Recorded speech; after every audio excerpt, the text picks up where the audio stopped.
In this lesson, we will learn how to create a bulleted list.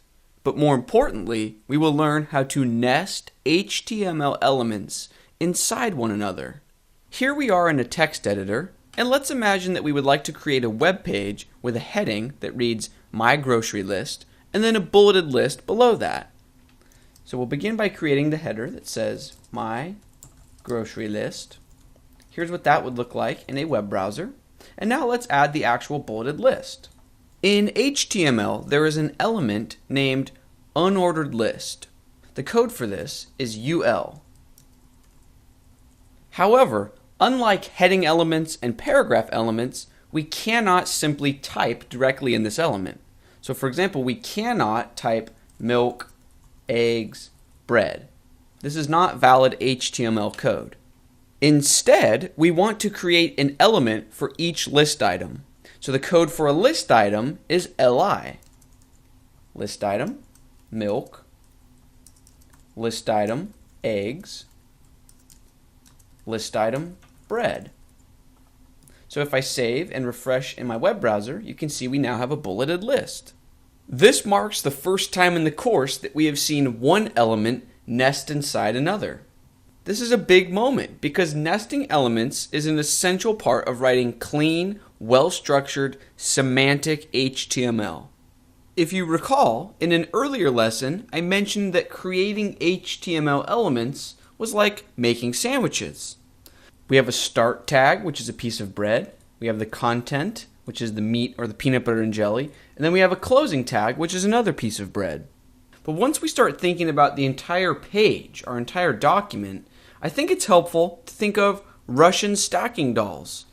The dolls where one doll fits inside another, and fits inside another, which fits inside another, so on and so forth.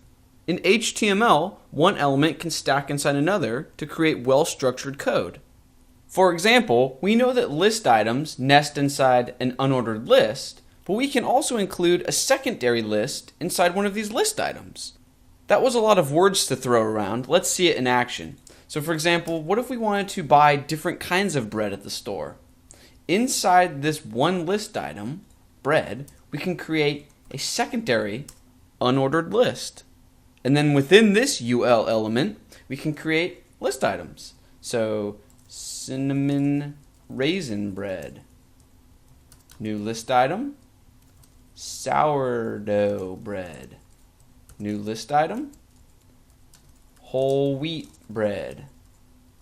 Now if we save and then head over to the browser and refresh, we can see that the structure of our HTML code has been put into action. We have a sublist indented from bread. Let's think back to the Russian stacking doll analogy for a moment, and as a quick exercise, let's follow the ancestry of sourdough bread. So in our code, we can see that sourdough bread is a list item, which fits inside this unordered list element.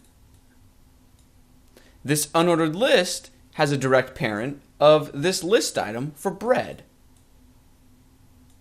That list item has a direct parent of the main unordered list element. Now on the surface, you may be thinking, great, all we did in this lesson is learn how to make a bulleted list. But it's so much more than that. By wrapping your mind around this idea of stacking elements inside one another, by wrapping your mind around this concept of ancestry, of parent elements and child elements, you're opening the door to all of HTML. As we begin to write more and more complex HTML code in this course, everything will revert back to this lesson, this idea of nesting. So it's important that you understand this early on. In our next lesson, we'll take a look at nesting once again. Only instead of focusing on bulleted lists, we'll look at HTML pages from a bird's eye view. I'll see you in the next lesson.